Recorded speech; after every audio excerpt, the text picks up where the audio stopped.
Takk, president. Høyre har fokus på hvordan vi skal skape trygghet for vår velferd gjennom å styrke kunnskap og konkurransekraft fremover. Det er viktig for å sikre verdiskaping, arbeidsplasser og inntekter til å finansiere velferdssamfunnet vårt. Og i tråd med disse hovedføringene har vi innenfor Olje- og energidepartementet valgt å prioritere blant annet forskning, både innen petroleumsforskning, klimaforskning og forskning på ny fornybar energi.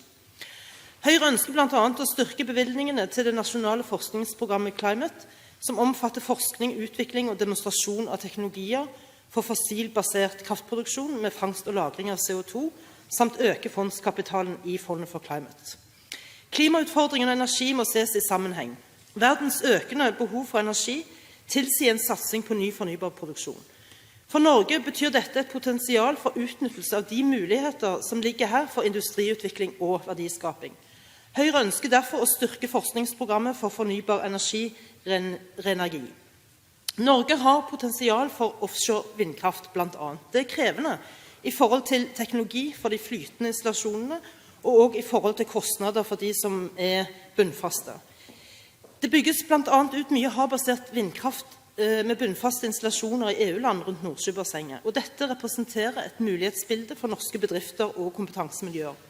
Mange norske aktører er allerede inne i dette markedet, men mindre selskaper og nye aktører vil være avhengig av referanser. Høyre mener derfor at det bør etableres et nasjonalt test- og demonstrasjonsprogram som kan gi industrien nødvendige referanser i kampen om markedsadgang innenfor dette segmentet.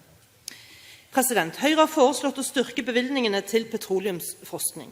Det er ingen andre områder innenfor vår industri hvor vi får mer igjen for hver forskningskrone som benyttes enn innenfor petroleumsnæringen. Høyre har en ambisjon om at bevilgningene skal ligge i størrelsesorden 600 millioner kroner årlig. Deler av norsk sokkel framstår som modent område, hvor utfordringene fremover blir å utnytte de mulighetene som finnes for økt ressursutnyttelse i eksisterende felt. I petroleumsmeldingen som nylig ble lagt fram, blir bare 1% økt utvinning verdsatt til mangfoldige 100 milliarder kroner. I dag, med planer som er lansert, ligger vi på en utvinningsgrad på ca. 46%. Det betyr at over halvparten av oljen blir liggende igjen. Skal vi ta opp disse merverdiene, kreves det blant annet økt satsing på forskning og teknologiutvikling. Programmer som Petromax og Demo 2000 er viktige i denne sammenheng. Med bakgrunn i at det ligger store verdier i økt ressursutnyttelse fra eksisterende felt, ønsker Høyre å styrke driftsbudsjettet til Oljedirektoratet, som gjør en viktig og god faglig innsats i forvaltningen av ressurspotensial på sokkelen. Tilsvarende ønsker vi å styrke Petoro. Petoro, som forvalter statens eierandeler på sokkelen, har etter Høyres mening en stadig mer viktig funksjon etter fusjonen mellom Statoil og Hydro, som gjorde Statoil til en dominerende aktør på norsk sokkel. Høyre tror på et mangfoldig aktørbilde, og at en stor grad av konkurranse gir oss en sunn og dynamisk utvikling av verdipotensialet på sokkelen.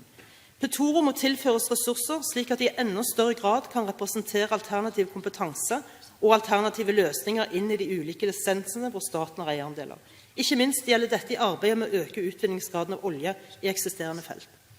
Høyre ønsker at Petoro i fremtiden skal finansieres over kontantstrømmen og ikke over statsbudsjettet, slik at organisasjonen får den nødvendige fleksibilitet til å møte utfordringene. Med tanke på de merverdier som ligger i økt utvinningsgrad, er dette utgifter til inntektservervelse for industrien vår og for landet vårt.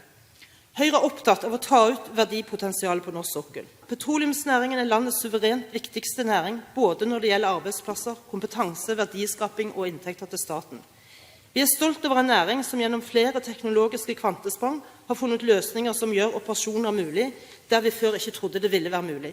Dette bidrar blant annet til utvikling av en stor leverandørindustri, som i tillegg til å betjene et hjemmemarked har utviklet seg til å bli landets nest største eksportnæring målt i verdi. Høyre er opptatt av å ytterligere stimulere organisasjoner som bidrar til denne leverandørutviklingen, og har derfor prioritert å styrke posten for internasjonalisering og det viktige arbeidet som INTSOK og Petrad gjør. Skal vi klare å utnytte det mulighetsbildet elsertifikatmarkedet med Sverige gir oss for etablering av ny fornybar produksjon, så er det viktig å få ned saksbehandlingstiden på konsesjonssøknader, både på energiproduksjon og infrastruktur. Høyre ønsker å styrke driftsbudsjettet til NVE for å få ned saksbehandlingstiden.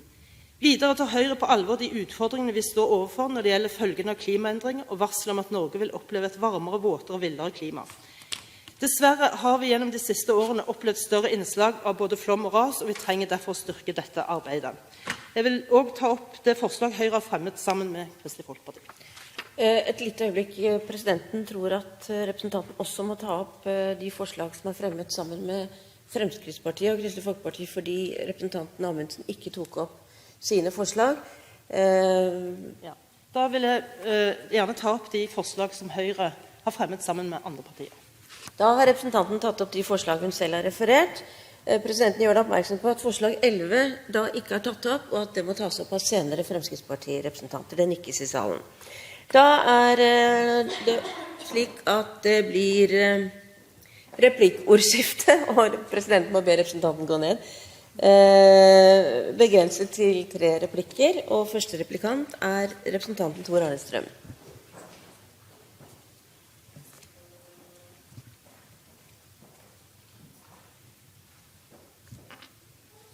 Strøm, vær så god. President, i sitt alternative budsjett så skriver Høyre at en snarest mulig bør konsekvensutrede Lofoten og Vesterålen for fremtidig olje- og gassvirksomhet. Da kunne jeg tenke meg, president, å spørre først om hva mener representanten og hva mener Høyre om snarest mulig? Det andre spørsmålet jeg har til representanten Meling er følgende. Hvis at nå Høyre skulle komme i regjeringsmakt og i regjeringskorridorene, som jeg nå ikke håper, men hvis man skulle gjøre det, og de som man har regjert med tidligere, KrF, Venstre og så videre, kan da Høyre være en garantist for at man får satt i gang en konsekvensutredning? Siri Meling, vær så god. President, Høyre har gjennom mange år hatt en klar holdning til områdene ut forbi Lofoten og Vesterålen. Vi vet at ressurspotensialet er stort, og vi vet at vi har utfordringer i forhold til å opprettholde produksjonsvolum innenfor olje og gass utover 2020. Det betyr at vi har en avklart holdning til at vi ønsker en konsekvensutredning i disse områdene. En konsekvensutredning for oss er ikke et spørsmål om eller ikke at vi skal åpne disse områdene, men hvilke kriterier de skal åpnes under. Det som jeg kan garantere er at Høyre vil jobbe for at vi får en åpning av disse områdene så snart dette er mulig, men det er klart at vi også er opptatt av at det skal skje på en måte som balanserer godt i forhold til miljøhensyn og sameksistens med andre næringer. Det er et stort potensial for å utvikle industri og aktivitet i den nordlige delen av Norge, og jeg håper at innbyggerne i Lofoten og Vesterålen snart skal få kunne benytte seg av denne muligheten for fremtidige arbeidsplasser. Da er neste replikant Snorre Valen, deretter Erling Sande. Valen, vær så god. President, i den sammenheng er det jo verdt å bemerke at et flertall av innbyggerne i Lofoten og Vesterålen ikke ønsker seg den gleden av å åpne lokal olje- og gassvirksomhet som Meling sikter til. Jeg skal spørre om noe annet, og det er et utspill Høyre hadde i forbindelse med klimatoppmøtet i Sør-Afrika. Norge har en svært dyktig og hardtarbeidende forhandlingsdelegasjon som både fungerer som politikkutvikler og brobygger på veldig mange viktige områder. Og det er en av de sentrale grunnene til at Norge nyter svært stor respekt i de internasjonale klimaforhandlingene, og også medvirker til at forhandlingene tross alt går fremover. Høyre ønsker å kutte i den norske delegasjonen, og da er jo mitt spørsmål til Høyre på hvilke områder det skal kuttes. Er det de som forhandler om klimatilpassning, om finansiering, om det grønne fondet, om utslippsreduksjoner og forpliktelser der? På hvilke områder er det Norge i fremtiden ikke skal legge inn like store ressurser i klimaforhandlingene som man gjør nå? Siri Meling, vær så god.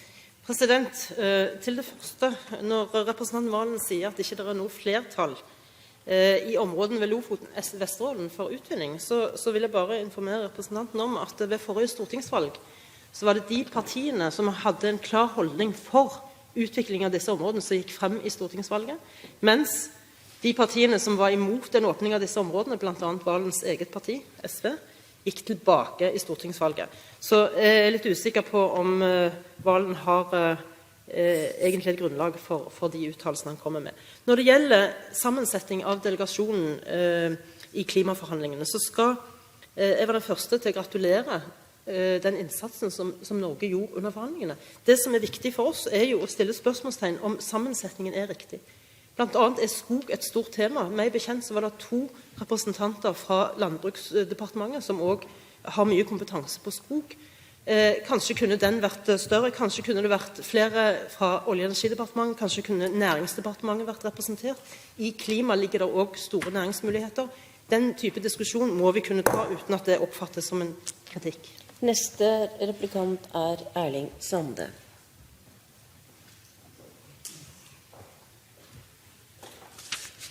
Ja, Da vi drøftet fjorårets budsjett, så viste Høyre til regjeringen sitt arbeid med å etablere en utjamningsordning for drivstoff i tråd med EØS-regelverket da, og gjorde det klart at Høyre var imot en sånn utjamningsordning. Ikke fordi at det viste seg å være krevende å få til, men som et klimatiltak, for det den formodentlig ville føre til mer bilkjøring av folk og næringsliv i distriktene.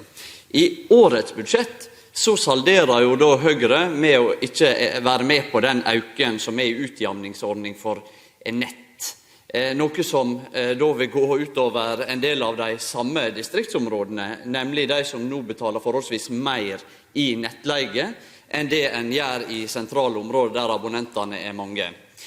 Så mitt enkle spørsmål hvorfor det sånn at Høyre alltid må saldere poster som rammer på ulik måte norske distrikt? Siri Meling, vær så god.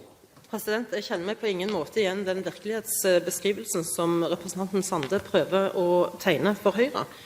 For Høyres del så det å utnytte landet vårt, utnytte de mulighetene distriktene har, av stor betydning. Det det som jeg håper å si til sammen gjør Norge til en sterk nasjon, en nasjon hvor vi kan opprettholde et godt velferdsnivå. Da vi nødt til å utnytte de ressursene som ligger i Distrikts-Norge. Og når det gjelder nettutjevning, det som sannsynligvis ville virkelig kunne redusert nettkostnadene i distriktene, det var jo å slå sammen nettselskapene til større enheter og fordele byrden, blant annet også på de store byene. Ved å øke utjevningstilskuddet, så arbeidet regjeringen mot en sånn type strukturendring som virkelig kunne monne i forhold til Distrikts-Norge. Så jeg tror kanskje representanten Sande har en større jobb å gjøre på hjemmebane i forhold til å ivareta Distrikts-Norges interesser.